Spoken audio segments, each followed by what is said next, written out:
마태복음 11장 25절부터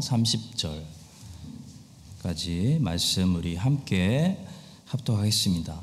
그때 예수께서 대답하여 이르시되 천지의 주제이신 아버지여, 이것을 지혜롭고 슬기 있는 자들에게는 숨기시고 어린아이들에게는 나타내심을 감사하나이다. 옳소이다. 이렇게 된 것이 아버지의 뜻이니이다. 내 아버지께서 모든 것을 내게 주셨으니 아버지 외에는 아들을 아는 자가 없고 아들과 또 아들의 소원대로 계시를 받는 자 외에는 아버지를 아는 자가 없느니라.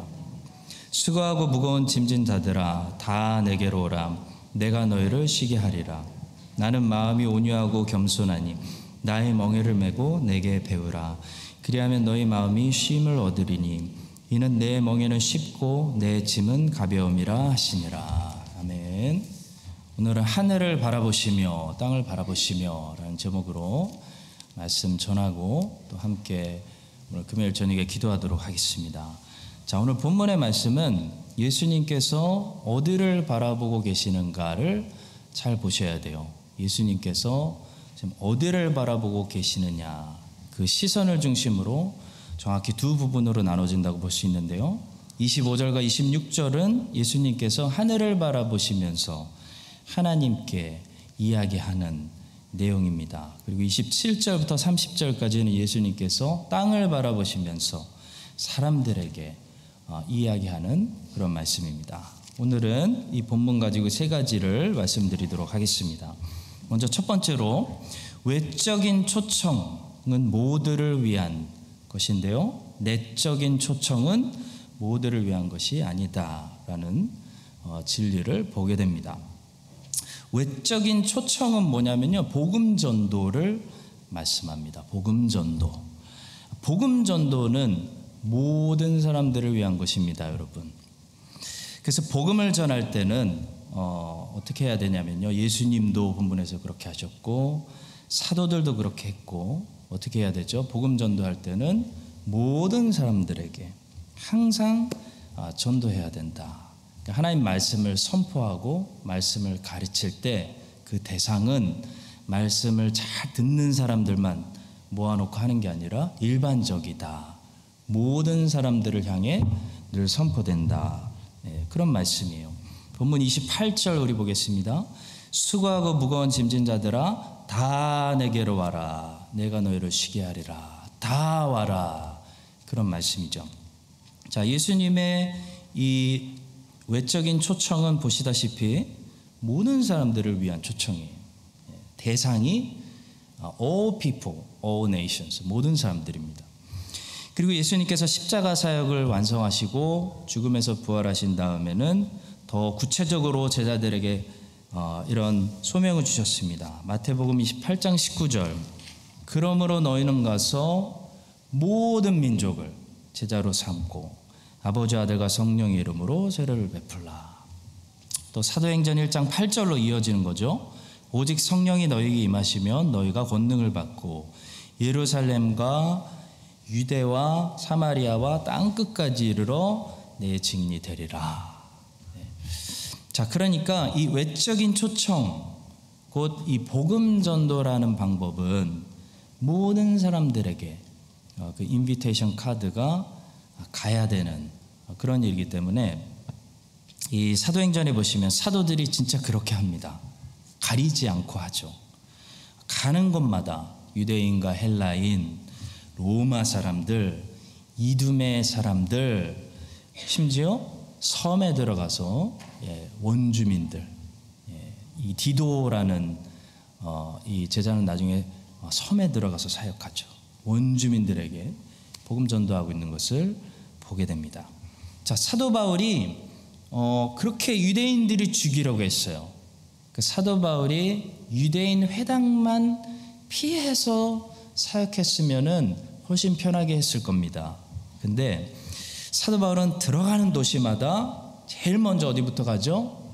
유대인의 회당부터 가요. 거기서 설교권을 얻어서 공적으로 설교하는 시간에 복음 전도하기 위해서예요. 유대인들에게도 복음 전도하는 것을 사도 바울은 포기하지 않았습니다.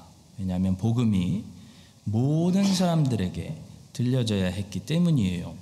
자, 바울은 유대인들은 잘 안 믿고 믿는 퍼센티지가 너무 떨어지고 이방인들은 사역이 잘 된다고 해서 이방인들에게만 복음을 전하지 않았다는 거죠. 이게 중요합니다. 자, 바울을 자세히 보시면요, 바울은 복음 전도가 결코 잘 되는 곳을 찾아다니지 않습니다. 또 반면에 그렇다고 해서 바울은 복음 전도가 참 안 되는 곳만 찾아다니지도 않았어요. 바울은 골고루 갑니다. 바울은 모든 곳을 갑니다. 모든 곳을 가는 것이 맞는 것입니다. 모든 사람들에게 골고루 복음을 듣게 하는 것이 성경적인 방법이에요. 자, 어떤 사람들은 복음이 잘 되는 곳, 잘 전도되는 곳에만 가려고 하죠. 반면에 어떤 사람들은 또 거꾸로 복음이 잘 전도되지 않는 곳만 찾아가는 그런 사람들도 있어요.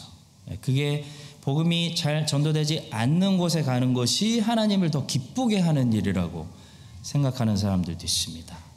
그것은 자기 생각이죠. 하나님 생각은 성경에 있어요. 성경이 뭐라고 하죠? 성경은 우리에게 유대인들에게도 가고 사마리아인들에게도 가고 로마 사람들에게도 가고 왕들에게도 가고 원주민들에게도 가고 가능한 대로 모든 곳에 가서 이 외적인 초청, 복음 전도를 해라 라고 말씀하고 있고 사도행전이 그 모습을 그대로 보여줍니다. 여러분, 그래서 우리 교회가 이 성경의 말씀대로 해야 됩니다. 우리가 판단해가지고 우리가 판단해서 성과를 보고 선교의 방향을 정하면 안 돼요. 성과를 보고 이 복음 전도의 방향을 결정하는 것이 아니고 그리스도의 말씀대로 가능한 한 모든 사람들, 우리 교회 오는 모든 사람들에게 또 나가서 가능한 한 모든 사람들에게 모든 열방에 골고루 복음을 항상 전도할 수 있는 교회가 될 수 있기를 바라고 축복합니다. 자, 외적인 초청은 이렇게 모든 사람들에게 일반적으로 주어지는 초청인데요. 초청을 받았다고 해서 모든 사람들이 오는 게 아닌 것처럼 복음을 전해도 모든 사람들이 반응하는 것이 아닙니다. 아니, 오히려 굉장히 소수가 반응하는 것을 우리는 경험하게 됩니다. 10명에게 복음을 전도하면 1명이 믿을까 말까 합니다. 내 클래스에 10명이 있으면은 그 하나님이 깨어놓으신 이 말씀이 쏙쏙 들리는 영혼은 1-2명에 불과할 수 있다는 거죠. 자, 항상 복음을 전하고 똑같이 말씀을 전하는데도 왜 그런 일들이 일어날까요? 바로 내적인 초청이 있어야 되기, 내적인 초청이라는 것이 존재하기 때문이에요. 자, 내적인 초청은 성령의 사역을 말합니다. 외적인 초청이 복음 전도라면 내적인 초청은 성령의 사역을 가리키는데 이 성령의 사역은 일반적인 것이 아니에요. 다시 말해 모든 사람들에게 항상 역사하시는 것이 아니고 택하신 백성에게만 역사하시는 특별한 사역이라는 것이죠. 오늘 본문에도 보시면 예수님께서 그 사실을 분명하게 드러내고 계십니다. 25절에 보시면 숨기시고 또 나타내시고 라는 이런 말들이 나옵니다. 모든 사람들에게 진리를 나타내신 것이 아니고 어떤 사람들에게는 숨기시고 어떤 사람들에게만 나타내신다라는 말씀이에요. 예수님이 26절에서 그것이 바로 아버지의 뜻이다라고 아주 대놓고 분명히 고백하고 계십니다. 올소이다, 이렇게 된 것이 아버지의 뜻입니다. 이렇게 되는 것이 아버지의 뜻입니다, 여러분. 자, 또 27절에 보시면 더 구체적으로 말씀해요. 예수님의 소원대로 계시를 받는 자 외에는 아버지를 알 수 있는 자가 한 사람도 없다라고 말씀하고 있습니다. 27절입니다. 내 아버지께서 모든 것을 내게 주셨으니 아버지 외에는 아들을 아는 자가 없고 아들과 또 아들의 소원대로 계시를 받는 자 외에는 아버지를 아는 자가 없느니라. 그러니까 사람은 스스로 하나님 아버지를 알 수가 없다는 거예요. 계시를 받는 자, 성령의 내적 터치를 받은 자만이 하나님을 비로소 알게 된다는 거예요. 자, 보세요, 여러분. 그 다음 구절 28절에서 수고하고 무거운 짐진 자들아 다 와라, 다 내게로 오라 하시면서 모든 사람들을 초청하고 계시는 그 예수님께서 방금 그 전에 27절에서 어떤 사실을 확인시켜 주고 계시는 거죠. 아들의 소원대로 계시를 받는 자 외에는 아버지에게 스스로 올 수 있는 자가 없다라는 사실을 동시에 말씀하고 계시는 거예요. 다시 말해 외적인 초청은 모든 사람들에게 열려있는 향하는 것이지만 내적인 초청, 성령께서 그 눈을 밝히시는 사역, 그래서 하나님을 볼 수 있게 해주시는, 또 성령께서 길을 열어주셔서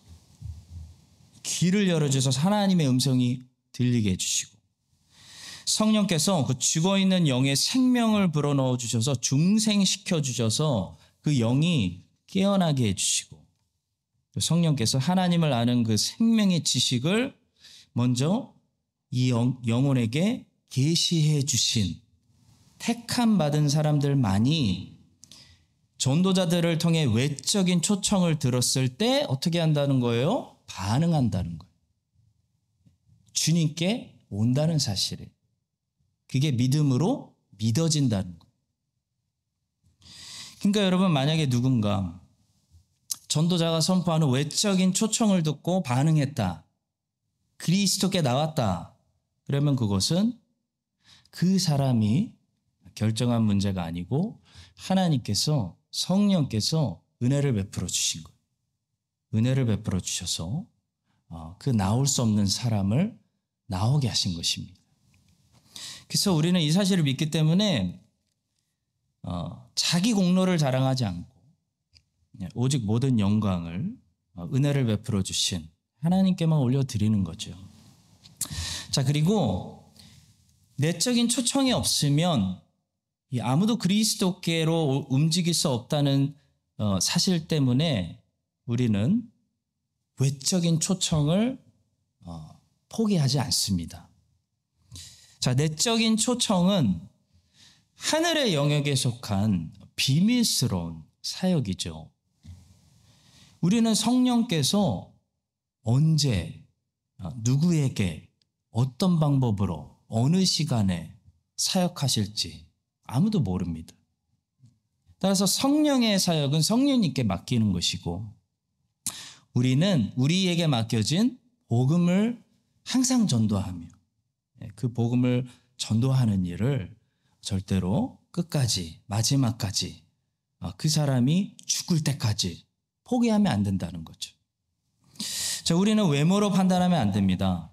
외모로 판단해서 육체의 눈으로 봐서 저 사람에게는 성령의 사역이 없는 것 같다고 이렇게 함부로 판단해서는 안 돼요. 보세요. 예수님과 함께 낙원에 간 십자가 위의 강도, 십자가 위의 강도는 예수님께서 공생의 사역을 하시는 그 3년 동안 다른 사람들이 열심히 주님을 따르고 주님의 말씀을 배우는 제자 훈련 받는 3년 동안 이 강도는 뭐 했죠? 주님 따르지 않았어요. 그는 주님을 따르지 않고 강도 짓을 하고 있었어요. 그러나 그 사람 마지막에 십자가 위에서 하나님이 예배하신 그 시간에 그 장소에서 주님을 만났습니다. 그 장소가 그 강도에게는 십자가 위였어요. 십자가 위. 성령께서는 그 십자가 위에서 예수님이 아직 숨이 붙어있는 그 6시간, 그때 만남을 주선하셔서 이 강도의 마음에 성령께서 역사하셔가지고 믿음을 주셨어요. 바로 옆에 친구 강도는 안 믿어지는데 이 강도는 믿어지는 거예요. 그리스도의 마음이 열리게 하셨어요. 성령께서 열어주셨어요. 성도 여러분, 그래서 절대로 마지막까지 우리는 영혼을 포기해서는 안 됩니다.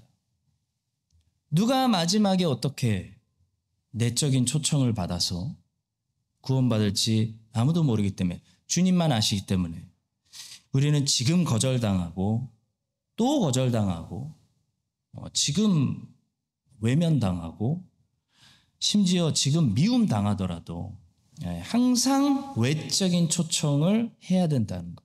항상 아이들이 지금 다 안 들어도 지금 외적인 초청, 이 외적인 복음 전도를 항상 해야 된다는 것. 복음 전도하는 것을 포기해서는 안 된다는 겁니다.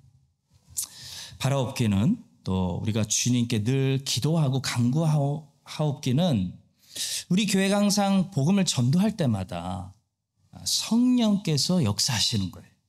그게 우리의 기도 제목이에요.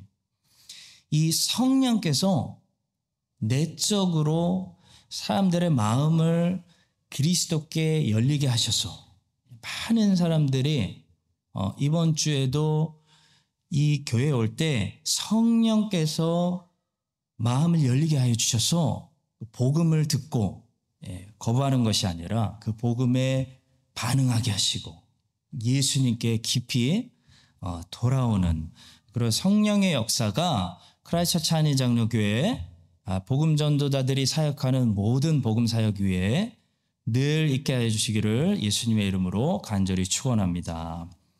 자, 두 번째입니다. 자, 본문은 이 택함받은 사람들과 택함받지 않은 사람들의 특징을 들춰내고 있어요. 본문은 특징을 들춰내는데, 이 택함받은 사람들의 특징은 어린아이들과 비슷하고, 택함받지 못한 사람들의 특징은 무슨 말로 표현을 하고 있냐면 지혜롭고 슬기 있는 자들로 본문에서 주님께서 표현하고 있다는 사실입니다. 한번 25절을 보시겠습니다. 25절. 그때 예수께서 대답하여 이르시되 천지의 주제이신 아버지요, 이것을 지혜롭고 슬기 있는 자들에게는 숨기시고 어린 아이들에게는 나타내심을 감사하나이다. 자, 지혜롭고 슬기 있는 것 자체가 지금 나쁘다는 것은 당연히 아니죠. 잠언의 말씀, 전도서의 말씀은 지혜에 대해서 얘기하니까요. 그 본문에서 지금 지혜롭고 슬기롭다고 이 사람들을 말하고 있는 것은 이쪽의 사람들과 지금 상대적인 겁니다. 상대적인 거. 그러니까 어린아이들이 가지고 있는 특징과 상반되는 그런 지혜, 그런 슬기로움의 개념을 뜻하는 말이에요. 아마 그럴 거예요. 문맥상. 다시 말해, 어린아이들은 스스로 지혜롭다고 생각을 안 하기 때문에 어떻다는 겁니까? 항상 배우려는 자세를 가지고 있다는 겁니다. 잘 듣는, 그 말씀이 들어갈 수 있는 그 마음을 가지고 있다는 거예요. 그 반면에 이 스스로 지혜롭다고 슬기롭다고 생각하는 사람들은 자기가 다 안다고 생각하기 때문에 복음이 들어갈 자리가 마음이 없다는 겁니다. 그렇게 표현하고 있어요.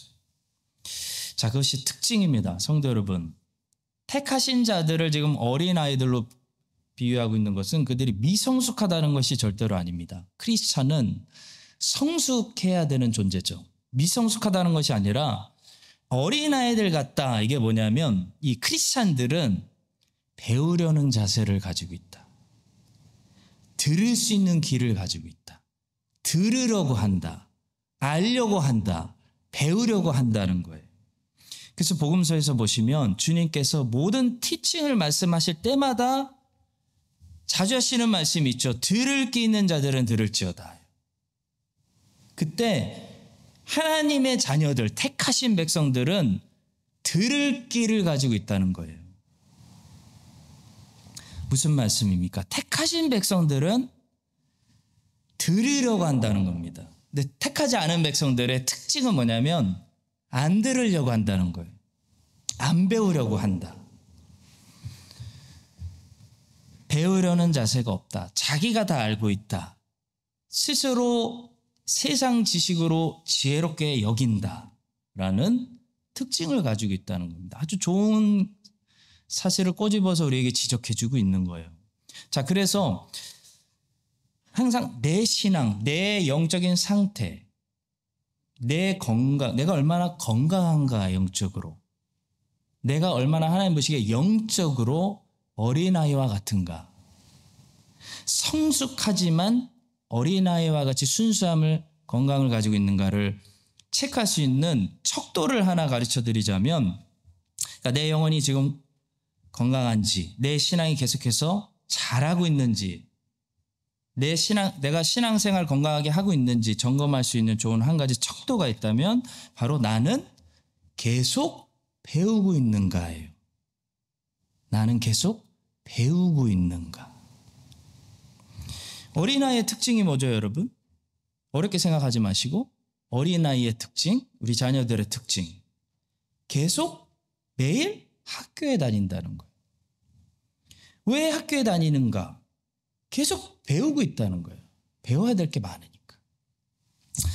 그러니까 내 믿음이 살아있는가? 내가 하나님 보시기에 물렁물렁한 영적으로 건강한 어린아이인가? 궁금하시면 나는 계속 배우고 있는가? Am I a student of the Holy Spirit? 나는 계속 배우고 있는가? 이걸 점검하시면 돼요. 배움이 있어야 뭐가 있죠? 성장이 있어요. 성장. 안 배우는데 어떻게 성장이 있어요? 세상에서는 우리가 일찍 학교를 졸업해요. 하지만 학교는 졸업하지만 사실 여러분 인생은 그런 거잖아요. 평생 스쿨이잖아요.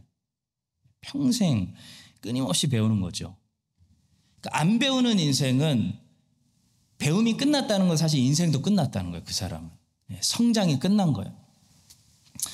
크리스찬의 삶은 특별히 평생 하나님을 배우는 과정이죠. 하나님을 배우는 거예요.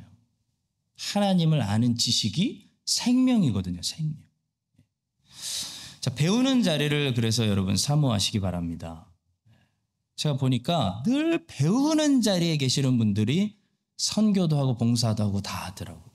그러니까 가장 건강한 크리스찬의 특징은 배우는 자리에 계세요. 배우는 자리. 하나님을 이미 많이 아시는 분들이 더 배우는 자리에 있더라고요. 더 하나님을 알고 싶으니까. 이미 성경 공부를 많이 하신 분들이 항상 성경 공부에 나와요. 보니까. 성경을 모르는 사람일수록 성경 공부에 안 나와요. 성경을 이미 많이 알고 계시고 성경 공부 다 하셨는데도 새로운 성경 공부합니다 하면은 늘 그분들이 와요. 배움의 자리, 하나님을 배우고 싶은 거예요. 하나님을 더 알고 싶은 거예요. 나는 부족하다라고 생각해요. 나는 하나님을 더 알아야 된다고 생각하는 거예요, 스스로. 그게 어린아이 같은, 본문에 나오는 주님이 칭찬하시는 어린아이 같은 사람들이죠. 반면에 자기가 목사보다 더 성경을 잘한다고 생각하는 사람들도 많아요. 얼마나 많은지 몰라요. 자기 다 안 돼요. 자기는 다 했대. 이렇게 오세요. 그럼 다 했어요. 다 했어요. 목사님 전 다 했어요. 졸업장 보여줘. 여러분, 목사는 누구? 평생 밥 먹고 이걸 직업으로 하는 목사도 평생 공부하는데. 자기는 이미 다 알고 있어서. 다 오늘 목사님 설교 잘하나 못하나. 더 이상 배울 게 없다고 생각하는 사람들, 그런 굉장히 위험한 분들이 교회마다 얼마나 많은지 몰라요. 여러분, 오늘 금요일에 모이신 여러분들 그런 사람들이 되지 마시고, 마리아가 항상 예수님의 발 앞에 있었잖아요. 발 앞에 앉아서 항상 말씀을 듣고 배웠던 것처럼 항상 예수님의 발 앞에 나오는 그 시간과 그 자리를 사모하시고 하나님을 더 배우시는 그런 어린아이의 축복을 누리시기를 예수님의 이름으로 간절히 축원합니다. 자, 마지막 세 번째로 본문에서 쉰다는 개념, 쉼의 개념이 무엇인지 우리는 배우게 되는데요. 자, 먼저 성경적으로 쉰다는 안식의 개념은 아무 일도 하지 않는다는 것이 아닙니다. 놓은다는 개념이 아닙니다. 자, 본문에서 그리스도는 분명히 사람들을 쉼으로 초청하고 계세요. 쉼으로 초청을 하고 계세요. 그런데 쉼으로 초청하시는 분이 곧바로 무슨 말씀을 이어서 하시냐면 자기 멍에를 매래요. 자기 멍에를 매라.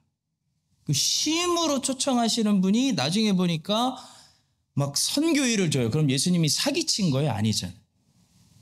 쉼을 주는 줄 알고 따라갔더니 막 선교 보내? 아니잖아요. 이게 같은 개념이에요. 쉼으로 분명히 초청하시는데 예수님의 멍에를 매라고 말씀하십니다. 본문 28절과 29절 연속으로 한번 보시겠습니다. 수고하고 무거운 짐진 자들아 다 내게로 오라. 내가 너희를 쉬게 하리라. 나는 마음이 온유하고 겸손하니 내 멍에를 메고 내게 배우라. 그리하면 너희 마음이 쉼을 얻으리니 라고 말씀하죠. 자, 저는 하나님께서 사람에게 주신 이 축복을 두 가지로 크게 정리할 수 있다고 생각하는데요. 바로 일과 쉼입니다. 일과 쉼. 이쪽부터네요. 일과 쉼. 여러분들 보실 때. 자, 보세요. 하나님께서 아담과 하와를 만드시고 두 가지를 주셨어요. 간단하게 생각해 보면 두 가지를 주셨는데 바로 일을 주셨어요. 노동을 주셨어요. 타락하기 전에도 노동을 주셨어요. 타락의 결과는 고통을 더하는 거예요. 고통을 더하고 해산하는 고통을 더하는 거지 악이 낳는 일은 그 전에도 주셨어요. 그 다음에 밭이 이 방해물을 내는 게 죄의 결과였지 밭을 가는 노동은 타락 전에도 주신 거예요. 그래서 하나님은 아담과 하와에게 일을 주셨고 노동을 주셨고 그 다음에 안식을 주셨어요. 쉼을 주셨어요. 자, 일과 쉼 이것이 우리에게 주신 기본적인 사람을 복되게 하고 사람을 사람되게 만드는 그런 신이 주신 선물입니다. 선물. 여러분 일과 쉼은 근데 엄청난 깊은 관계를 가지고 있어요. 이걸 알아야 돼요. 관계를 가지고 있어요. 그래서 어느 한쪽이 무너지면요. 반드시 다른 한쪽도 무너져요. 자, 예를 들어 볼게요. 쉬지 않고 일만 해보세요. 일이 잘 될까요? 일의 생산력이 높아질까요? 생산성이? 아니죠. 쉼이 없으면 일도 잘 안 됩니다. 생산력이 떨어져요. 많은 쉬지 않고 일하면 다량 생산은 가능해도 상품의 질이 떨어져요. 질이 반드시. 이 상품의 질은 항상 창의력에서 나오고 풍부한 상상력에서 나오는데 사람이 창의력을 유지하고 높은 상상력이 풍부하려면요. 크리에이티브해지려면 사람이 잘 쉬어야 돼요. 쉬어야 돼요. 기계가 아니기 때문에. 쉴 때 아이디어를 얻고 또 생각이 맑아지는 거죠. 발명왕 에디슨은요. 우리가 잘 아는 대로 특허를 거의 1000개를 가지고 있는 사람입니다. 그래서 특허 많이 가지고 있는 사람으로 기네스북에도 올랐죠. 한마디로 에디슨은 아이디어가 많은 사람이었어요. 아이디어. 에디슨이 낚시를 취미로 했답니다. 우리 낚시하시는 분들. 근데 낚시 바늘에 그 밥을 다른 적은 한 번도 없었대요. 왜냐하면 에디슨은 고기를 잡기 위해서 낚시를 한 것이 아니고 아이디어를 잡기 위해서 낚시를 하러 자주 떠났다고 합니다. 자, 쉼이 일의 이 질을 높입니다. 쉼과 일은 아주 중요한 관계를 가지고 있어요. 그래서 반대로 일이 무너질 때 쉼도 같이 무너지는 것을 우리는 경험하게 돼요. 여러분 막상 놀아보세요. 백수가 돼보세요. 백수가 혹시 계시다면 죄송합니다. 백수가 돼보세요. 다 그냥 퀴트해보세요. 백수에게 물어보세요. 잘 쉬고 있냐고, 쉼이 잘 되냐고. 안 되죠, 여러분. 일이 무너지면 쉼도 무너집니다. 그런 경험들 다들 있으시잖아요. 이상하게 시험 기간 때 노는 게 그렇게 꿀맛이고 재밌어요. 잘 알고 계시죠, 여러분? 시험 기간 때 하는 게임이 진짜 재밌고요. 시험 기간 때 보는 만화책이 제일 재밌어요. 너무 꿀맛이에요. 근데 막상 시험 기간이 끝나고 방학이 됐어요. 만화책이 재미없어요. 게임도 질려요. 왜 그럴까요? 일과 쉼의 연관성 때문이에요. 연관성. 여러분 정말 맛있게 쉼을 즐기고 싶으시면 우리는 뭘 해야 될까요?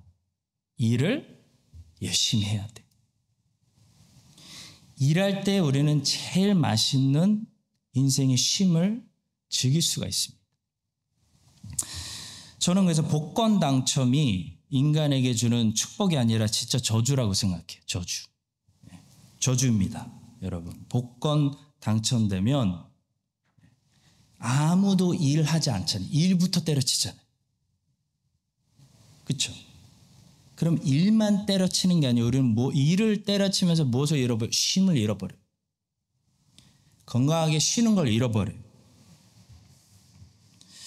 자, 그 일이 우리에게 맛있는 쉼을 주는 축복이라는 것을 여러분 잊지 마시기 바랍니다. 성경에서 노동은 하나님 주신 축복이에요. 항상 그리스도인들은 노동을 굉장히 긍정적으로 생각합니다. 하나님은 아담에게 에덴 동산을 경작해야 하는 일을 주셨습니다. 노동을 주셨습니다. 그런데 본문을 보시면 주님께서는 한 차원 높은 노동을 약속해요. 주님께서는 내가 너를 쉬게 하리라. 너의 그 종교적 열심, 너의 그 율법주의적인 삶, 너의 그 고통스러운 세상 삶에서 쉼을 주리라 약속하시면서 주님의 멍에를 매라고 말씀하십니다. 이건 무슨 말씀입니까? 주님의 일을 하라는 거예요. 더 정확히 얘기하면 굳이 멍에라고 한 말은 주님의 일에 같이 동참하라는 거예요. 너만 일하라는 게 아니라 나와 같이 일하자는 거예요. 여러분 멍에 보셨나요? 멍에? 오늘 가져왔어야 되는데 제가 옛날에 많이 보여드렸었는데 요크, 멍에라는 것은요. 소 2마리를 이렇게 함께 묶어주는 그런 농기구죠. 그런 장치였어요. 보통 힘이 센 소하고 힘이 약한 소를 짝지어서 멍에를 씌웠다고 합니다. 그래야 힘이 센 소 때문에 이 힘이 약한 소가 자기 힘을 최대한, 자기 포텐셜을 최대한 발휘할 수 있었다고 해요. 이 멍에를 매게 하면 힘이 약한 소는 어떻게 되냐면 이게 묶여 있기 때문에 힘이 강한 소가 이끄는 방향으로 갈 수밖에 없어요. 가게 돼요. 끌어주는 거예요. 힘이 센 소가. 주님이 지금 그런 말씀하시는 거예요. 쉼을 주겠는데 진짜 쉼을 누리려면 내 멍에를 매라. 나와 같은 방향을 이제부터 바라보고 살아야 된다. 너의 인생의 목적과 구체적인 목표와 너의 비전이 나와 같은 방향을 바라봐야 된다. 나를 따라와야 된다. Follow me. 나를 따라와라. 내 일을 해라. 내 사역을 해라. 내 일에 동참해라. 그 말씀이에요. 내 멍에를 매라. 성도 여러분, 사람은 일을 해야 쉼을 얻을 수 있는데요. 특히 주님의 일을 해야 됩니다. 주님의 일을 해야 인생이 제일 행복한 거예요.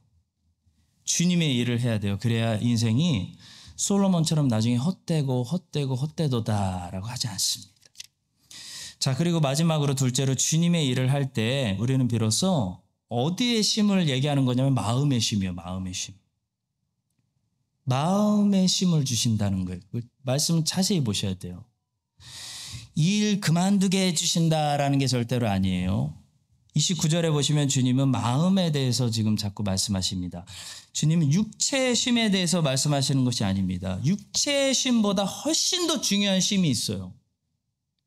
육체가 쉬고 있어도 못 쉬는 사람들이 태산이에요. 왜냐하면 육체의 쉼보다 훨씬 더 중요한 게 마음의 쉼이에요. 마음이 쉬어야 돼요. 그래야 사람이 진짜 쉬는 거거든요.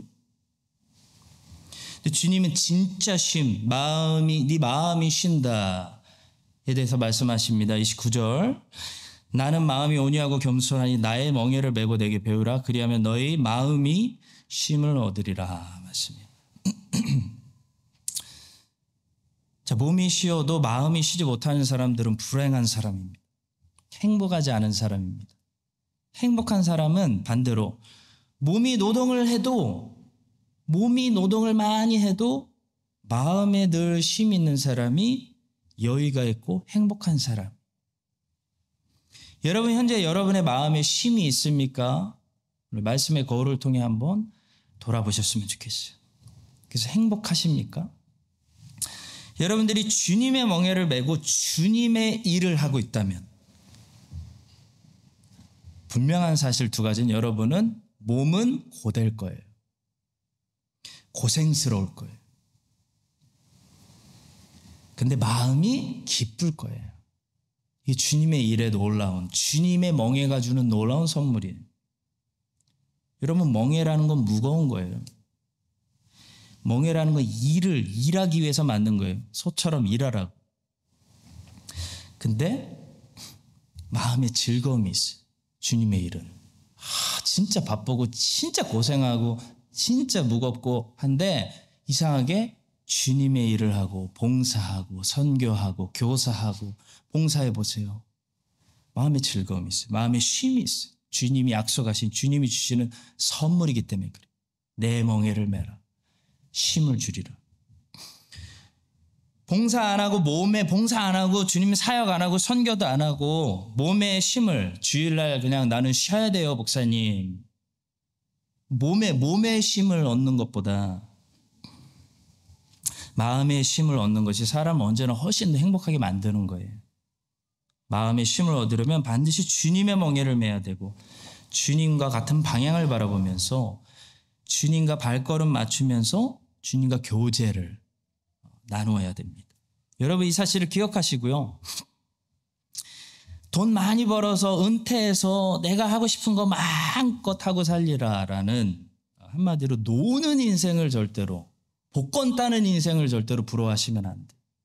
세상에서 제일 불쌍한 인생, 망한 인생이 노는 인생이에요. 여러분 놀면 마음이 망가져요. 마음에 쉼이 없어요. 마음이 분주해져요. 몸이 바쁜 게 나아요. 몸이 비록 계속 노동을 하더라도 늘 주의 멍에를 메고 있기 때문에 마음에 쉼이 있고 마음이 행복하고 주님의 일을 하기 때문에 인생이 보람되고 열매가 많고 그런 주님의 멍에를 메고 늘 여러분 몸은 고되셔도 참된 안식을 누리는 주님이 약속하신 안식을 이 땅에서 누리면서 우리 다 같이 육체를 벗을 때는 참된 안식에 들어가는 여러분과 제가 될 수 있기를 예수님의 이름으로 간절히 축원합니다. 우리 함께 기도 붙들고 나아가도록 하겠습니다.